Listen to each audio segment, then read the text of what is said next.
crept up on that helipad, and now you can see everything they left behind is now. California wild fire. पहली आग मंगलवार को सुबह 10:30 बजे स्थानीय समय के अनुसार लॉस एंजलिस के पैसिफिक पैलिसेड्स इलाके में लगी। अभी तक इसकी वजह पूरी तरह से स्पष्ट नहीं हो पाया है, लेकिन सूखे मौसम, तेज हवाओं और अत्यधिक सूखी वनस्पति यानी फॉरेस्ट्स की वजह से ही आग में ऐसी तेजी आई है। दक्षिणी कैलिफोर्निया लंबे समय से सूखे की चपेट में है। दिसंबर 2024 तक कैलिफोर्निया का केवल 40.9% इलाका सूखे से मुक्त था, जबकि पिछले साल इसी समय 96% से भी ज्यादा इलाका सूखे से मुक्त था। I was watching some news clippings and I realized the fires are out of control.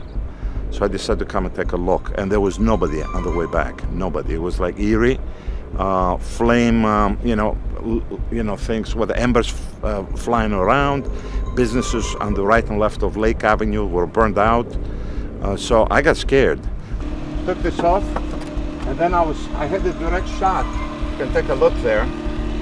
This is his garage collapsed. Santa Anna winds, इन्होंने भी आग को और ज्यादा फैलाने का काम किया। सूखी हवाएं वनस्पति या फॉरेस्ट को पूरी तरह सूखा कर देती है, जिससे वे आग पकड़ने के लिए अधिक संवेदनशील हो जाते हैं। पैलिसेड्स में शुरू हुई आग अब तेजी से अन्य इलाकों में फैल गई है। मंगलवार को ईटन और हर्स्ट नामक स्थानों पर भी आग लग गई। बुधवार को लॉस एंजलिस के लीडिया वुडली इलाके में भी नई आग भड़कने की खबरें आईं। शुक्रवार को वेस्ट हिल्स इलाके में केनेथ नामक एक और आग की खबर आई। अब ये आंकड़े देखिए, हम बताते हैं कितने एकड़ जमीन नष्ट हो चुकी है। पैलिसेड्स में 19,978 हेक्टेयर तबाह हो चुका है। ईटन में 13,690 हेक्टेयर नुकसान में है। हर्स्ट में 771 हेक्टेयर बर्बाद हो चुका है। लीडिया में 348 हेक्टेयर तबाह हो चुका है।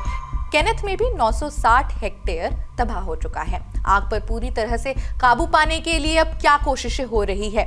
फायर फाइटर्स ने आग पर काबू पा लिया है, लेकिन कई जगहों पर अभी भी आग बेकाबू है। पैलिसेड्स, ईटन और सनसेट में 0% नियंत्रण है। हर्स्ट में 10% नियंत्रण पाया गया है। लीडिया में भी 40% इस पर काबू कर लिया गया है। कैलिफोर्निया के गवर्नर ने बताया कि 7,500 फायर फाइटर कर्मी आग बुझाने में लगे हुए हैं। राष्ट्रपति जो बाइडेन ने अपनी आगामी इटली यात्रा को रद्द कर इस संकट पर ध्यान केंद्रित किया है। बाइडेन प्रशासन ने 5 एयर टैंकर और 10 फायर फाइटिंग हेलीकॉप्टर्स तैनात किए हैं, लेकिन तेज हवाओं के कारण हवाई बचाव प्रयासों में भी बाधाएं आ रही हैं। लॉस एंजलिस काउंटी के फायर चीफ ने भी ये बताया कि नवेदा समेत 6 राज्यों से अतिरिक्त फायर फाइटर्स बुलाए गए। साथ ही उत्तरी कैलिफोर्निया से 250 इंजनों के साथ 1000 कर्मी दक्षिणी कैलिफोर्निया भेजे जा चुके हैं। This is a catastrophic situation that we have kind of this trifecta of conditions that have come together. We had extremely wet winters in 2023 and 24, which encouraged a lot of vegetative growth, and then followed by an unprecedentedly dry few months. We have essentially had no detectable rainfall since about May of last year.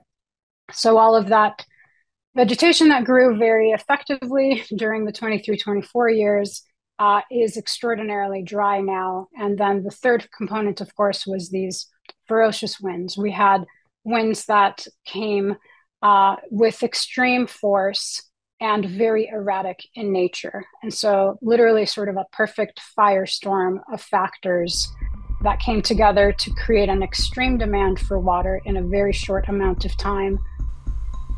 अब आगे क्या होने वाला है?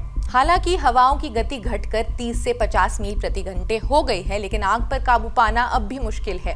शुक्रवार को हवाएं फिर तेज हुई, जिससे हालात और बिगड़ गए। विशेषज्ञों का कहना है कि जब तक तेज हवाएं रुकती नहीं है, आग फैलती रहेगी।